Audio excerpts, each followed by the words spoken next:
नमस्कार বাইদেউসকল राज्य निम्न प्राथमिक और उच्च प्राथमिक विद्यालयসমূहत कर्मरत मध्याह्न भोजनर रंधनकर्मी सहायिकाসকলে दरमहा बृद्धिर दाबीरे उच्च न्यायालयत जी गोचर तुलिছিল সেই গোচৰৰ ওপৰত এটা অত্যন্ত গুৰুত্বপূৰ্ণ খবৰ এই ভিডিঅ'টোৰ জৰিয়তে লৈ আহিছোঁ। প্ৰথমতে চাব ন্যায়ালয়ত মধ্যাহ্ন ভোজনৰ ৰান্ধনী সহায়িকা।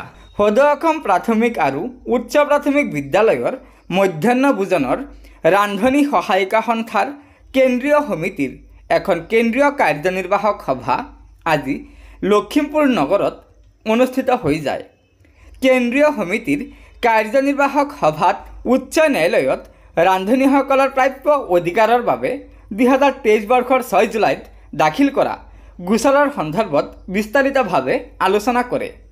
উচ্চ ন্যায়ালয়ত দাখিল কৰা গোচৰৰ ভিত্তিত যোৱা 4 নৱেম্বৰত চৰকাৰী পক্ষই শপতনামা দাখিল কৰিছে। এই শপতনামা দাখিলৰ লগে লগে ৰান্ধনী সহায়িকা সন্থাই দাখিল কৰা গোচৰে ন্যায়ালয় আৰু চৰকাৰৰ ওচৰত মান্যতা লাভ কৰি ৰন্ধনকৰ্মী সহায়িকাসকলে ন্যায় লাভ কৰাৰ পথ প্ৰশস্ত হ'ল বুলি ৰান্ধনী সন্থাৰ কেন্দ্ৰীয় সমিতিৰ উপদেষ্টা তৃষ্ণা নাথে জানিবলৈ দিয়ে।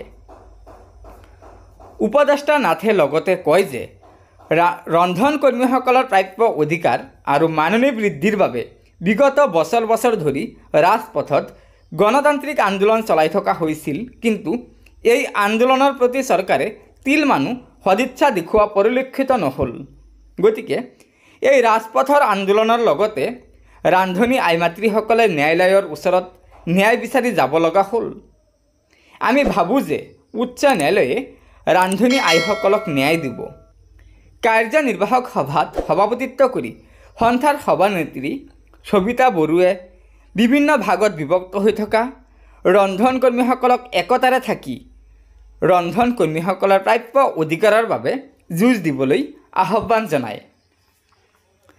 ন্যায়ালয়ে খুব কম সময়ৰ ভিতৰতে ৰন্ধনকৰ্মীসকলৰ দুখ দূৰ কৰি আনন্দৰ বতৰা দিব বুলি বৰুৱে উল্লেখ কৰে। আজিৰ এই কাৰ্যনিৰ্বাহক সভাখনৰ উদ্দেশ্য ব্যাখ্যা আগবঢ়ায় সন্থাৰ সাধাৰণ সম্পাদক সুনীল ৰংপিয়ে। সভাত 14খন জিলাৰ প্ৰতিনিধিৰ লগতে কেন্দ্ৰীয় সমিতিৰ প্ৰায় সকল বিষয়ববীয়া উপস্থিত থাকে।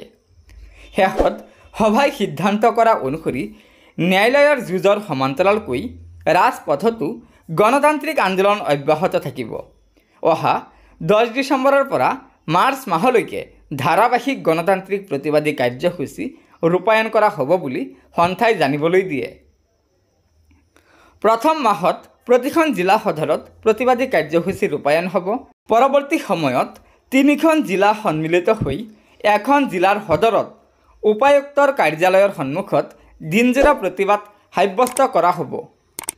অন্তিম পৰ্যায়ত কেন্দ্ৰীয় ভিত্তিত গুৱাহাটীত জনতা ভৱন ঘেৰাও কাৰ্যসূচী ৰূপায়ণ কৰা হ'ব।